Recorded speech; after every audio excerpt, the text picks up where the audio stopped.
The spies came back. 10 of them said, "There are giants in the land. We cannot go up." There were 2 spies with a different spirit. They said, "God's promises are true. The covenant he gave to our forefathers is still valid." The world says, "We must give land for peace." We say, "Christians must stand with Judea and Samaria." The world presents a biased and negative representation. It is now time for the Joshua and Caleb Report. Stories from the heartland of Israel.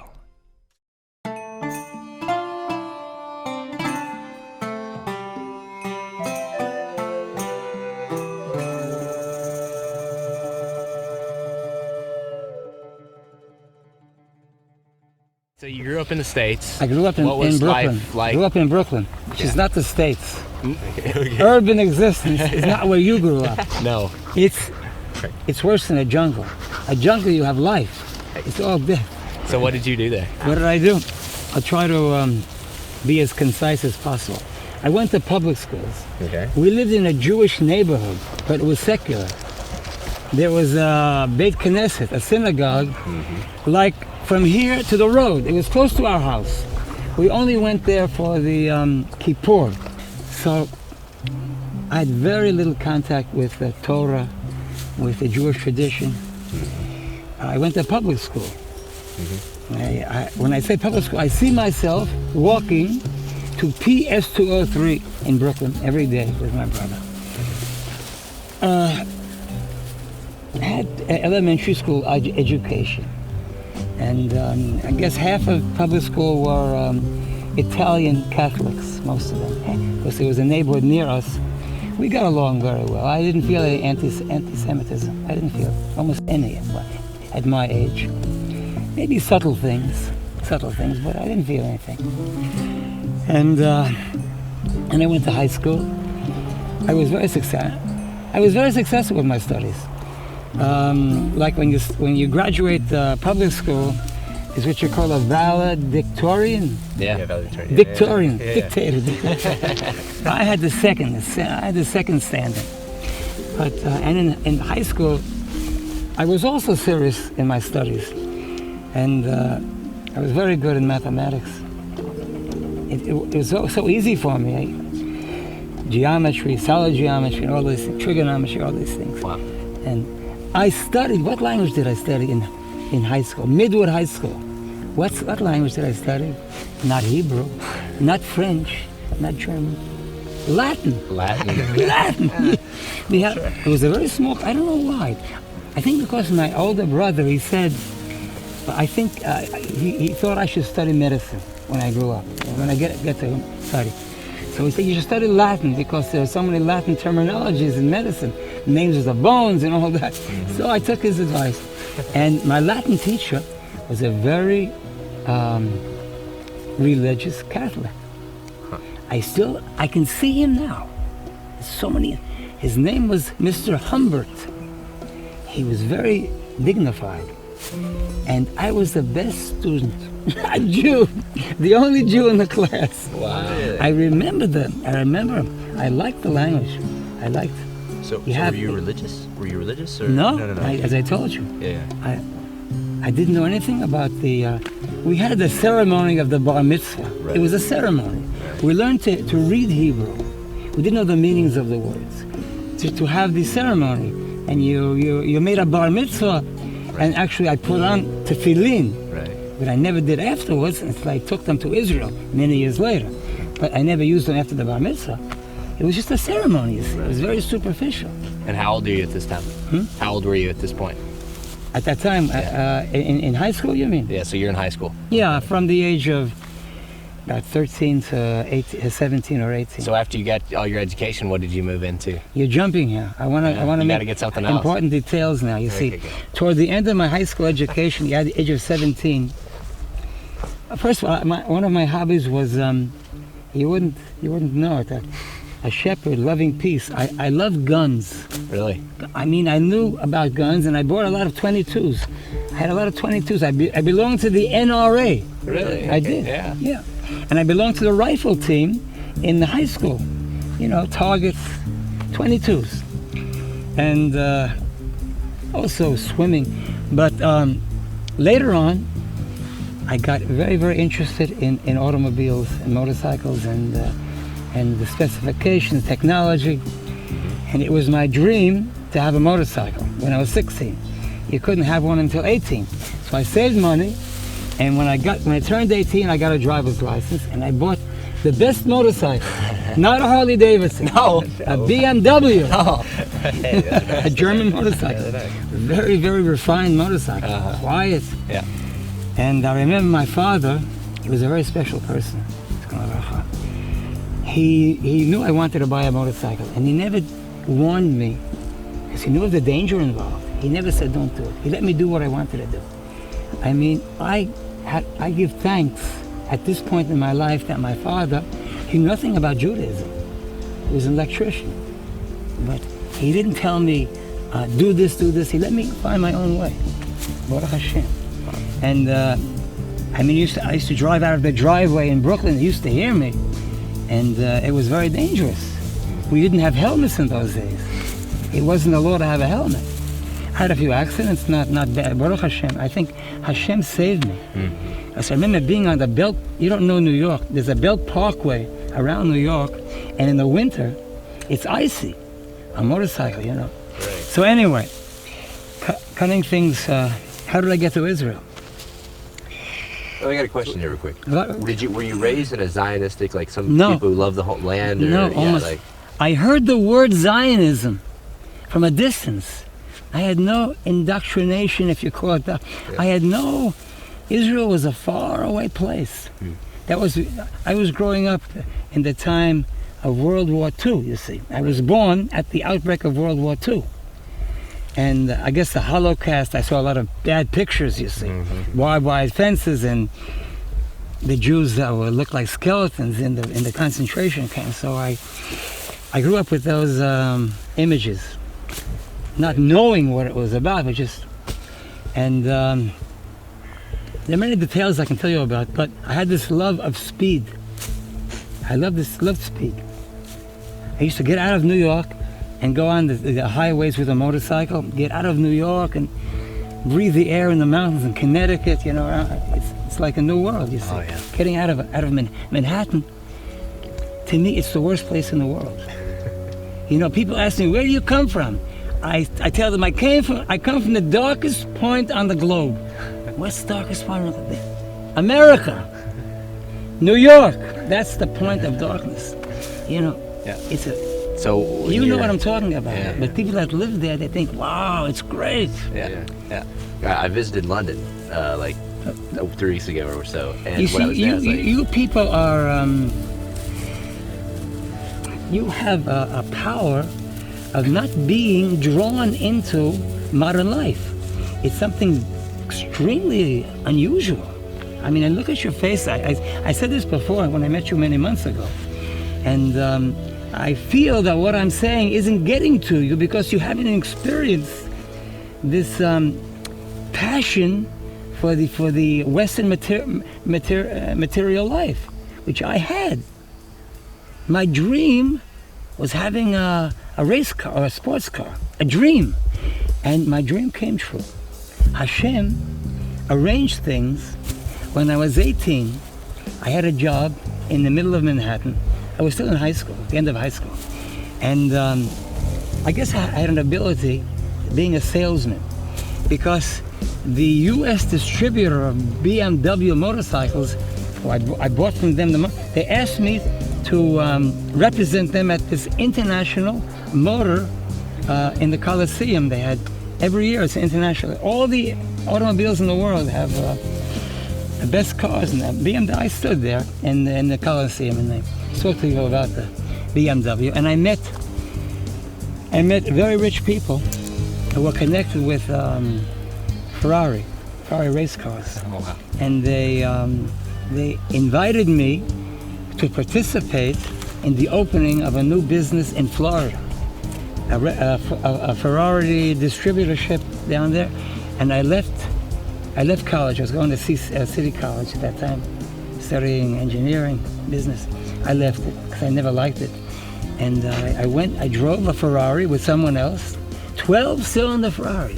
It's like a dream. I was middle class. We had a Ford. We didn't have, even a Cadillac we couldn't afford. But a Ferrari, it's like 5 Cadillacs. Oh, wow. I'm laughing, but for me, it was a dream coming true. I look back, sitting here in the field, wow, it's a miracle, they're not moving. Because you're here, I guess. Really. Stay there, folks, don't move.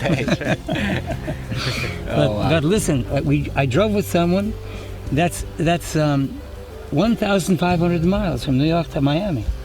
In 17 hours, non-stop, just for gas. It was fantastic. Oh my goodness.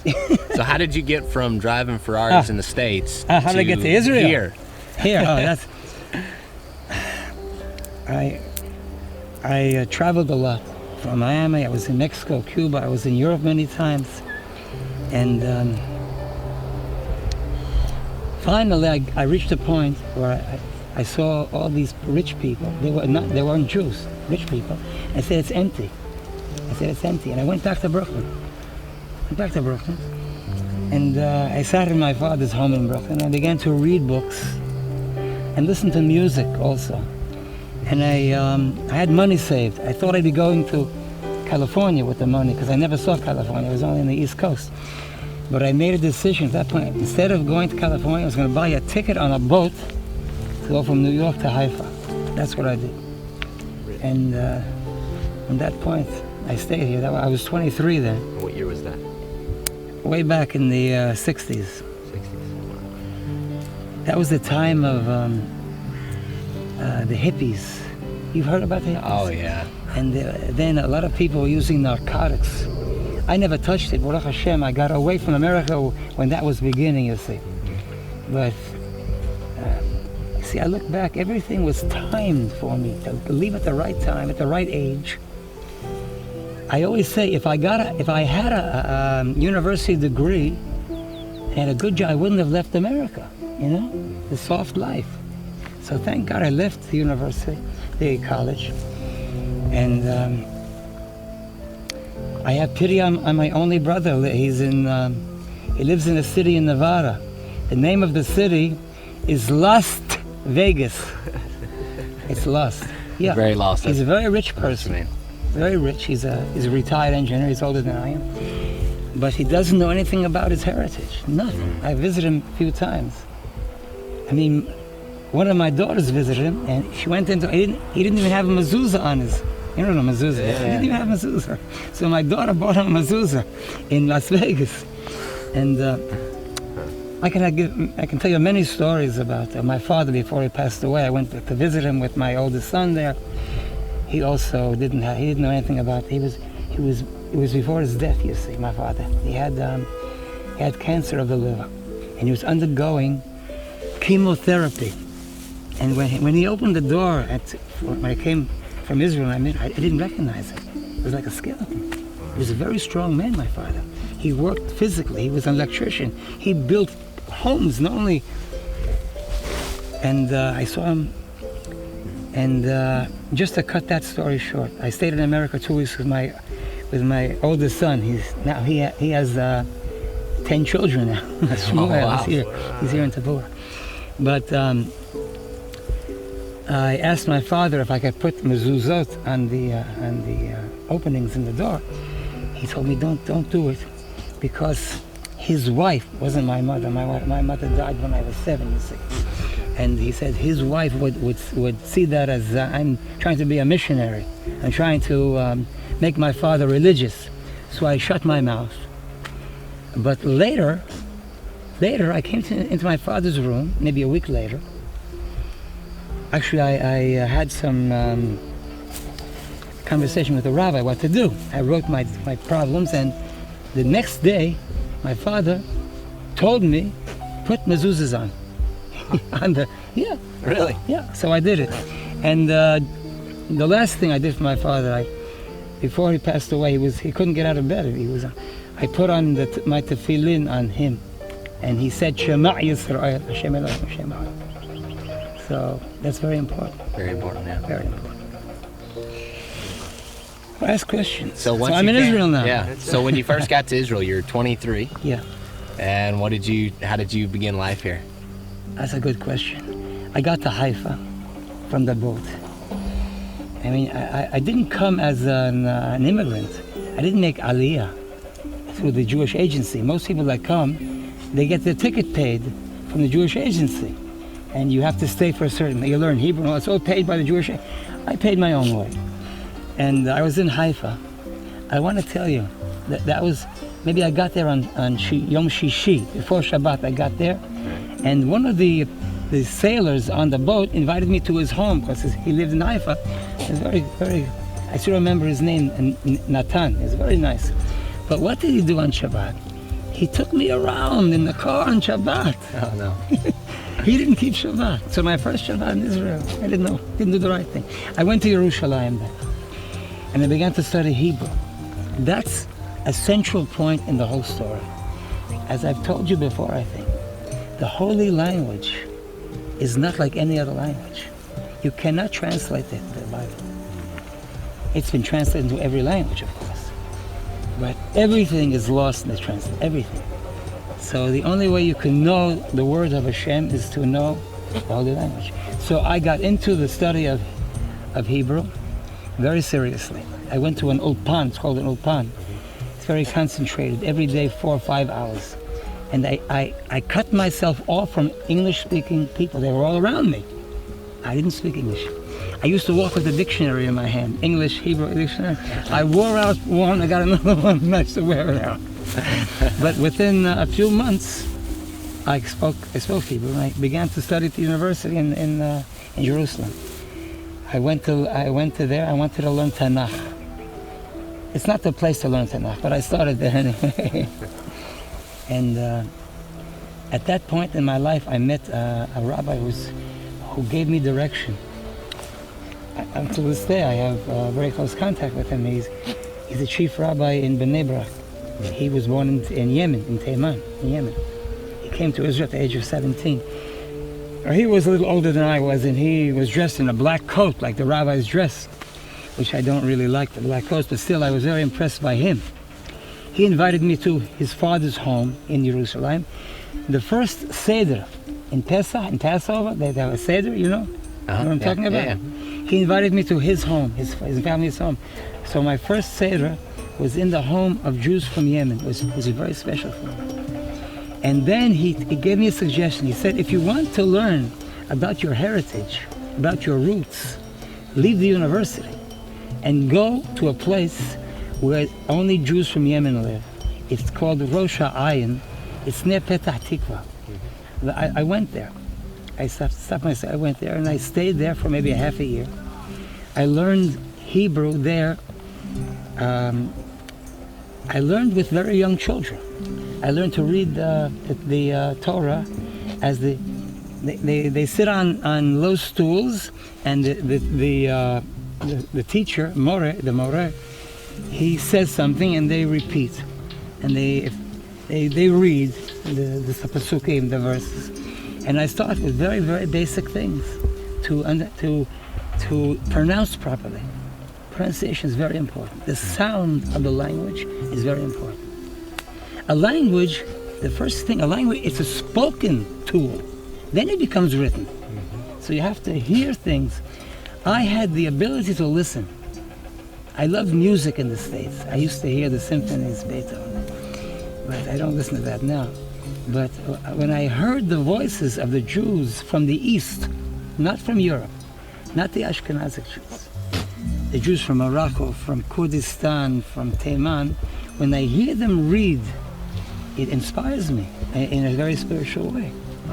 So what brought you to being a shepherd in Samaria? Good. Glad you asked that question. Because you're in Samaria. In this era, first I'll tell you what made me into a shepherd, because I didn't come here in the beginning. When I began to learn with the Jews from Yemen, with the children, we studied the book of Bereshit, Genesis, about the Avraham, Yitzhak, Yaakov, the patriarchs.